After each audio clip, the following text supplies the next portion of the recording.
കോടതിയിൽ നിന്ന് ഹാജരാക്കിക്കോട്ടെ. എന്നാലും സാറേ നമ്മുടെ കൂട്ടത്തിൽ ഒരുത്തിനെ തീർത്തവന് കിടന്ന് തിളയ്ക്കാതിടും. കസ്റ്റഡിയിൽ കിട്ടിയതിന് ശേഷം തനിക്കൊക്കെ മെഴുകാൻ തരാം. ഇപ്പൊ പോ.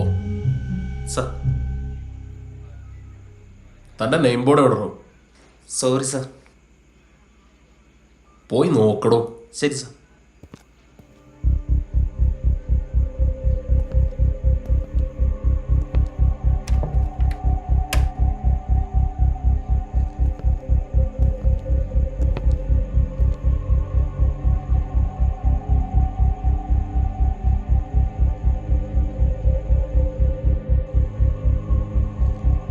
ആ CCTV അങ്ങ് ഓഫ് ചെയ്തേക്ക്.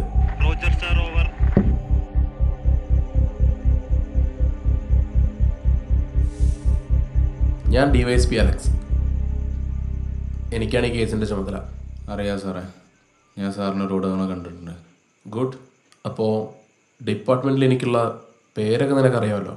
എല്ലാം എനിക്കറിയാം സാറേ.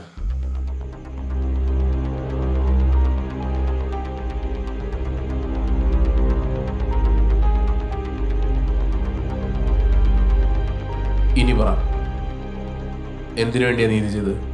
ഞാൻ ആരും കൊന്നിട്ടില്ല സാറേ. മിന്നിയിട്ടേ പെണ്ണിനെ കൊല്ലാൻ മാത്രം എന്ത് തെറ്റാണ് അവൾ നിന്നോട് ചെയ്തത്? ഞാൻ പറഞ്ഞില്ലേ സാറേ, ഞാനല്ല എന്ന്. അവളെ എനിക്ക് കൊല്ലാൻ കഴിയില്ല സാറേ. നീയാണ് കൊന്നെന്ന് തെളിയിക്കാൻ ഞങ്ങൾക്ക് വലിയ സേതുരാമയ്യരാവേണ്ട ആവശ്യമൊന്നുമില്ലടാ. From Sheela Abraham, care of Annamma Chacko, Thottappady PO, Chittoor. ഇതിൽ പറഞ്ഞ ഷീല നിന്റെ ഭാര്യ തന്നെയല്ലടാ? അതെ സാറേ. ഇത് കഴിഞ്ഞ മാസം നിന്റെ ഭാര്യ നിന്റെ പേരിൽ തന്ന പരാതിയാണ്. നീ മദ്യപിച്ചു വന്ന് നിന്റെ ഭാര്യയെ തലക്കടിച്ച് പരിക്കേൽപ്പിച്ചുവെന്ന്. ഇതൊക്കെ ചെയ്തത് നീയല്ലെന്ന് പറയാൻ പറ്റൂടാ?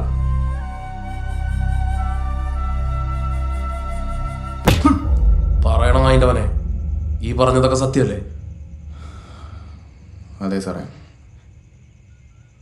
ഞാൻ അവളെ ഒരുപാട് ഉപദ്രവിച്ചിട്ടുണ്ട്. പിന്നെ ഇത് 2005 കോട്ടയം ജില്ലാ കോടതി പുറപ്പെടുവിച്ച വിധി.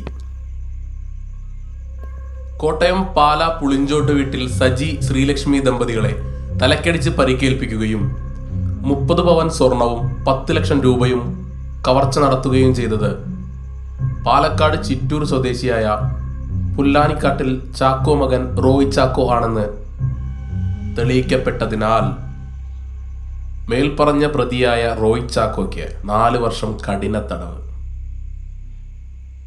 ഈ റോയ് ചാക്കോ എന്ന് പറയണ പുന്നാരമോ നീ തന്നെ അല്ലടാ? അതെ സാറേ. The last and solid evidence. കൊല്ലപ്പെട്ട ഷീലയുടെയും SI കൃഷ്ണദാസിൻ്റെയും ദേഹത്ത് കണ്ട മുറിപ്പാടുകൾ 4 ഇഞ്ച് ആഴം, 3 സെന്റിമീറ്റർ വീതി. കൃത്യം ചെയ്യാൻ നീ ഉപയോഗിച്ച കത്തി, അതിൽ നിന്റെ ഫിംഗർ പ്രിന്റ്സ്, ഷീലയുടെയും കൃഷ്ണദാസിന്റെയും blood stain. At last the modus operandi is same. ഇതുപോലെ കൊന്നത് നീയാണെന്ന് തെളിയിക്കാൻ ഞാൻ ചെയ്തിട്ടില്ല സാറേ. 3 മാസം മുമ്പാണ് നിന്റെ ഭാര്യ ഷീലയെ ഞാൻ കാണുന്നത്.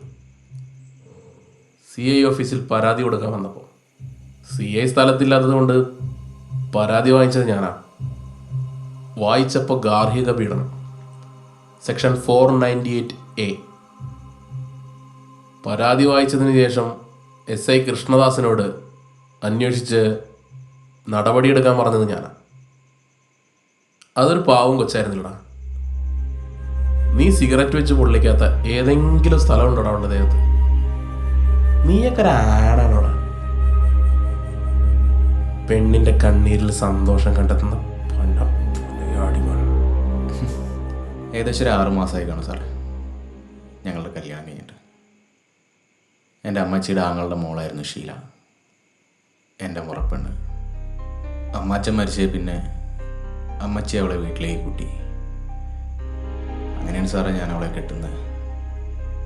അന്നേ മോഷണമൊക്കെ ഉണ്ടായിരുന്ന, പക്ഷെ കെട്ടിക്കഴിഞ്ഞാൽ ഈ പരിപാടിയൊക്കെ നിർത്തണമെന്ന് കരുതിയതാ. ആദ്യ രാത്രി തന്നെ പോലീസ് വീട്ടിൽ കയറി വന്ന് എന്നെ അറസ്റ്റ് ചെയ്തു. ഒരു സംശയത്തിൻ്റെ പേരിൽ നോക്കിയതാ. ഞാനൊന്നും ചെയ്തിട്ടുണ്ടായിരുന്നില്ല സാറേ. പിറ്റേന്ന് രാവിലെ കവലയിൽ വന്നിറങ്ങിയപ്പോൾ പള്ളിയിൽ നിന്ന് ഞാനൊരു മരണമണി കേട്ടു.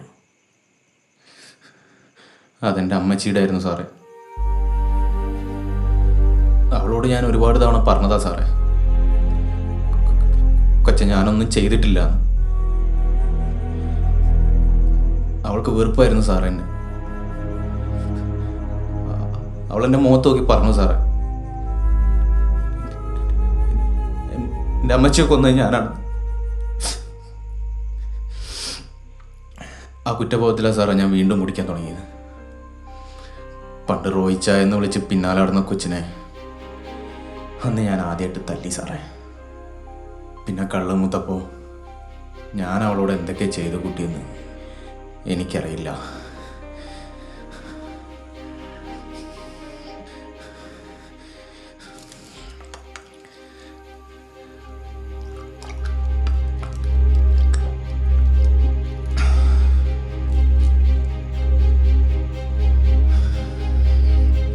അപ്പൊ ഇതാണല്ലേ കൊലയ്ക്ക് പിന്നിലെ മോട്ടീവ്.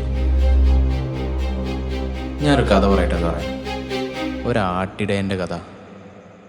ഒരാട്ടിടയൻ തൻ്റെ ആടുകളുമായിട്ട് ജീവിച്ചു പോരുമായിരുന്നു.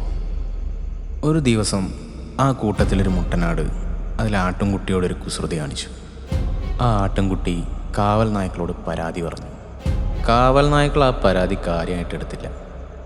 പക്ഷേ കാവൽ നായ്ക്കളുടെ കൂട്ടത്തിലൊരു ചെന്നായ ഉണ്ടായിരുന്നു. സഹായിക്കാമെന്ന് പറഞ്ഞ് ചെന്നായ ആട്ടിൻകുട്ടിയെ കടിച്ച് കീറി. ഈ കഥയിൽ ആരാ സാറേ തെറ്റ് ചെയ്തേ? കുസൃതി കാണിച്ച മുട്ടനാടോ, സഹായിക്കേണ്ട സമയത്ത് സഹായിക്കാത്ത കാവൽ നായ്ക്കളോ, അതോ ആട്ടിൻകുട്ടിയെ കടിച്ച് കീറിയ ചെന്നായോ?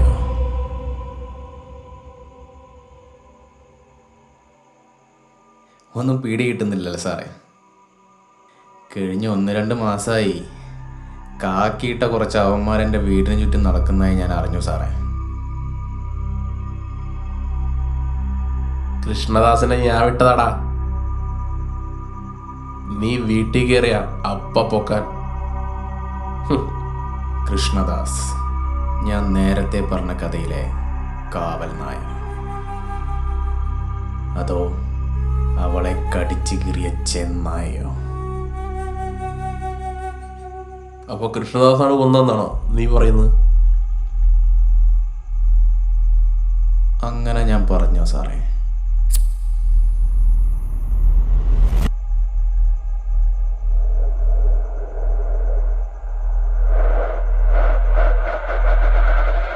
സാറേ, ഒരു സിഗരറ്റ് തരുമോ?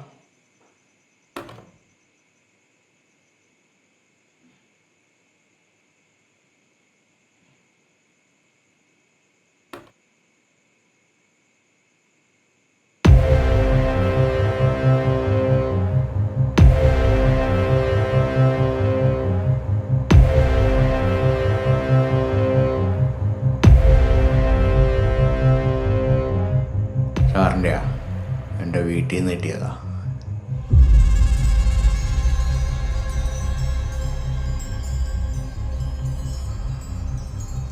എനിക്കിങ്ങനെ അയാളുടെ കൂടെ ജീവിക്കാൻ വയ്യ. കാരണം എൻ്റെ വയറ്റിൽ വളരുന്ന സാറിൻ്റെ കൊച്ചാ.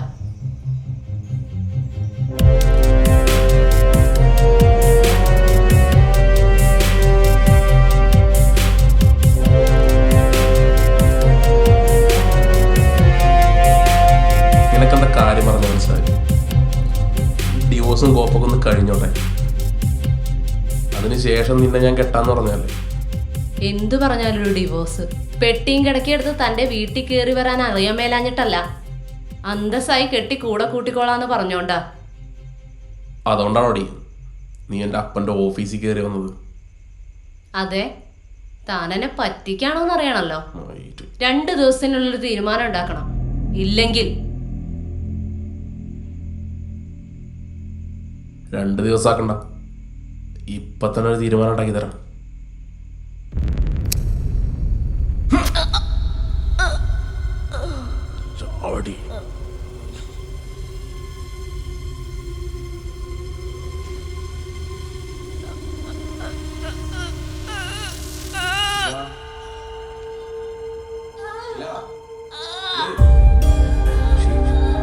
ഷീല ഷീല ഷീല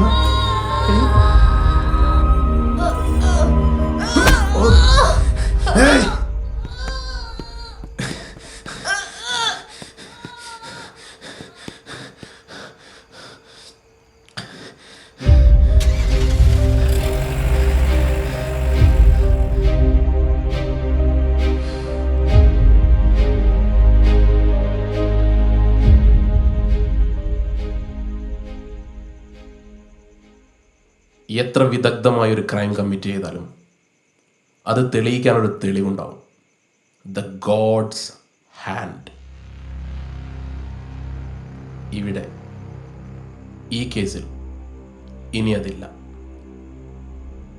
തെളിവുണ്ടെങ്കിലല്ലേ ഞാൻ കുറ്റക്കാരനാവൂ. നീ നിന്റെ പെണ്ണിനെ തല്ലാനല്ലാതെ ദൈവത്തെ തൊട്ട് നോക്കിയിട്ടുണ്ടോടാ? വല്ലാത്തൊരു പെണ്ണായിരുന്നു അവള്.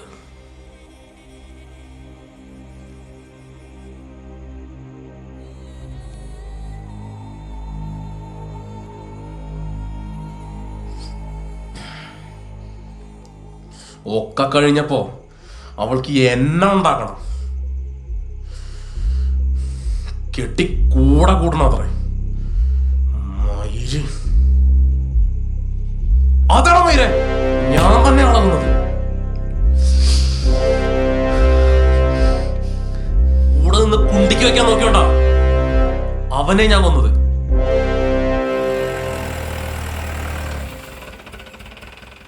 സാറെന്ത് കോപ്പിലെ പരിപാടി കാണിച്ച് അവളെ തീർത്തല്ലേ? നീയൊന്നും കണ്ടിട്ടുമില്ല, ഒന്നും കേട്ടിട്ടുമില്ല.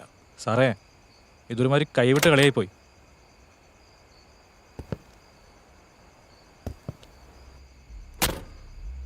ഡിവോഴ്സ് കഴിഞ്ഞുകൊണ്ട് സാറ് ഫ്രീയാ. പക്ഷെ ഞാനങ്ങനെയല്ല. ഭാര്യയും മക്കളും കുട്ടികളും പ്രാരാബ്ദമൊക്കെ ഉള്ളതാ. ഇത് ഞാൻ മുകളിലേക്ക് റിപ്പോർട്ട് ചെയ്യും. സാറിൻ്റെ പല ചട്ടത്തരങ്ങൾക്കും കൂട്ടു നിന്നിട്ടുള്ള ഞാൻ. പക്ഷെ ഇതിന് ഞാൻ കൂട്ടുവെക്കില്ല.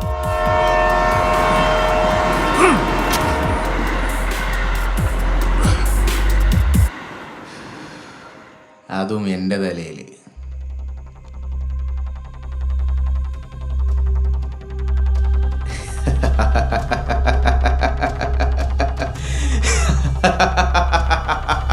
ഇന്നത്തോടെ തീരുടാ നിന്റെ കോണച്ച ചിരി. ഇത് ഞാൻ സാറിനോട് പറയേണ്ട ഡയലോഗല്ലേ? ഇന്നത്തോടെ തീരും തൻ്റെ ഈ കൊണച്ച ചിരി.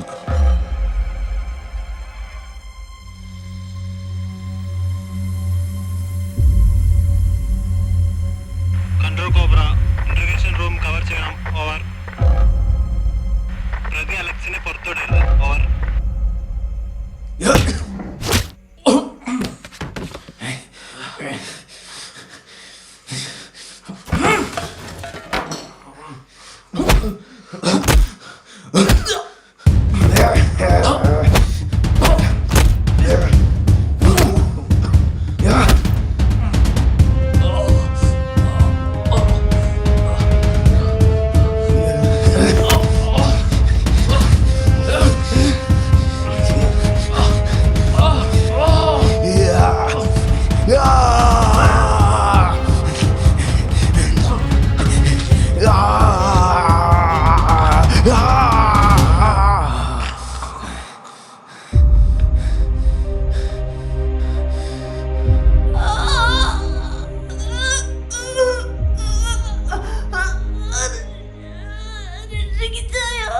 നീ എന്നെ ചതിക്കായിരുന്നല്ലേ? നീ ബൈബിളിൽ വായിച്ചിട്ടില്ലേ, പാപത്തിൻ്റെ ശമ്പളം മരണമാണെന്ന്?